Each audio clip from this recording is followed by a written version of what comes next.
નમસ્કાર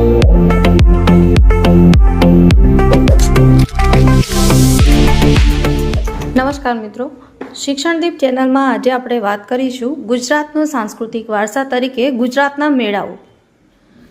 ગુજરાતમાં પરંપરાગત રીતે ધાર્મિક સામાજિક મહત્વ ધરાવતા ઘણા મેળાઓ યોજાય છે, જે પૈકી મુખ્ય મેળાઓની વિગતો આપણે મેળવીએ, જેમાં મેળાનું નામ, મેળાનું સ્થળ અને મેળાનો સમય વિશે જાણીશું।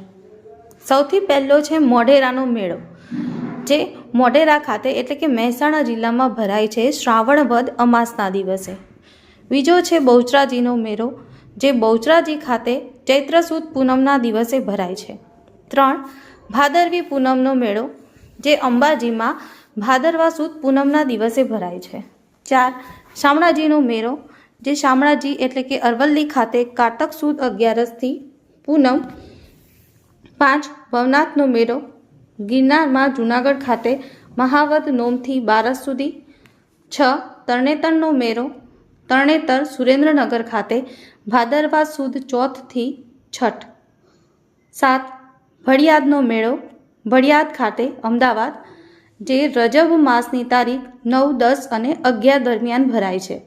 8 નકળંગનો મેળો, જે કોડિયાક ભાવનગર ખાતે ભાદરવા વદ અમાસના દિવસે ભરાય છે। 9 માધવપુરનો મેળો, માધવપુર પોરબંદર ખાતે ચૈત્ર સુદ નોમથી 13 સુધી ભરાય છે। 10 બોઠાનો મેળો, અમદાવાદના ધોળકા ખાતે કારતક સુદ પૂનમના દિવસે ભરાય છે। 11 મીરા દાતારનો મેળો, મહેસાણાના ઉનાવા ખાતે રજબ માસની તારીખ 16થી 22 દરમિયાન યોજાય છે। 12 ડાંગ દરબારનો મેળો, ડાંગના આહવા ખાતે ફાગણ સુદ પૂનમના દિવસે ભરાય છે। 13 ગોળ ગધેરાનો મેળો, દાહોદના ગરબાડા ખાતે હોળી પછીના 5મા કે 7મા દિવસે ભરાય છે।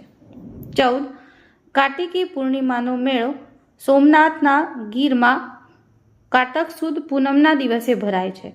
15 ભાંગુરિયાનો મેળો, જે છોટાઉદેપુરના ક્વાંટ ખાતે હોળીથી દંગ પાંચમ સુધી ભરાય છે। તો મિત્રો, આવી જ માહિતી મેળવવા માટે કોન્સ્ટેબલ અને PSIની તૈયારી માટે જોડાતા રહો શિક્ષણદીપ યુટ્યુબ ચેનલ સાથે। Thank you.